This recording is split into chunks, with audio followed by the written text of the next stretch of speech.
Hello friends, ಇವತ್ತು ನಾವು crochet design ಹಾಕೋಕ್ಕೆ 6 ಎಳೆ ದಾರನ ಯಾವ ರೀತಿ ಮಾಡೋದು ಅಂತ ನೋಡೋಣ.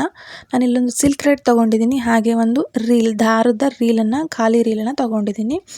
ಈಗ ನಾವು ಯಾವ ರೀತಿ ಮಾಡೋದು ಅಂತ ನೋಡೋಣ. ಮೊದಲಿಗೆ ನಾನಿಲ್ಲಿ 3 ಎಳೆ ದಾರನ ಪ್ರಿಪೇರ್ ಮಾಡ್ಕೋತಾ ಇದ್ದೀನಿ. ಇಲ್ಲಿ ಈ ರೀತಿ ತೋರಿಸ್ತಿದ್ದೀನಲ್ಲ, ದಾರನ ಈ ರೀತಿ ಫೋಲ್ಡ್ ಮಾಡಿ ಇಲ್ಲಿ 3 ಎಳೆ ಕಾಣಿಸ್ತಿದೆಯಲ್ಲ, ಈ ರೀತಿ 3 ಎಳೆ ದಾರನ ಮೊದಲು ನಾವು ತಯಾರು ಮಾಡ್ಕೋಬೇಕಾಗತ್ತೆ. ಈಗ ಈ 3 ಎಳೆನ ಸೇರಿ ನಾನು ಒಂದು ನಾಟ್ ಹಾಕ್ತಾ ಇದ್ದೀನಿ.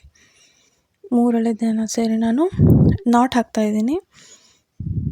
ಈ ರೀತಿ ಈ ನಾಟ್ ಹಾಕಿರೋದನ್ನು ನಾವು ಏನು ಮಾಡಬೇಕು, ಖಾಲಿ ರೀಲ್ ತೊಗೊಂಡಿರ್ತೀವಲ್ಲ ಅದಕ್ಕೆ ಸುತ್ತಾ ಹೋಗಬೇಕು.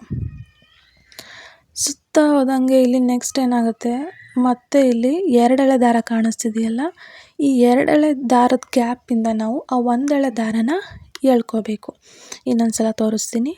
ಈ 2 ಎಳೆ ದಾರದ ಗ್ಯಾಪಿಂದ 1 ಎಳೆ ದಾರನ ನಾವು ಎಳ್ಕೋಬೇಕಾಗುತ್ತೆ. ಈ ರೀತಿ ಎಷ್ಟಾಗುತ್ತೋ ಅಷ್ಟು ಎಳಿತಾ ಹೋಗಬೇಕು. ಎಳೆದ ನಂತರ ಹಾಗೆ ಅದನ್ನು ಮತ್ತೆ ಸುತ್ತಬೇಕು. ಮತ್ತು 2 ಎಳೆ ದಾರದಿಂದ 1 ಎಳೆ ದಾರನ ಎಳೆಯೋದು.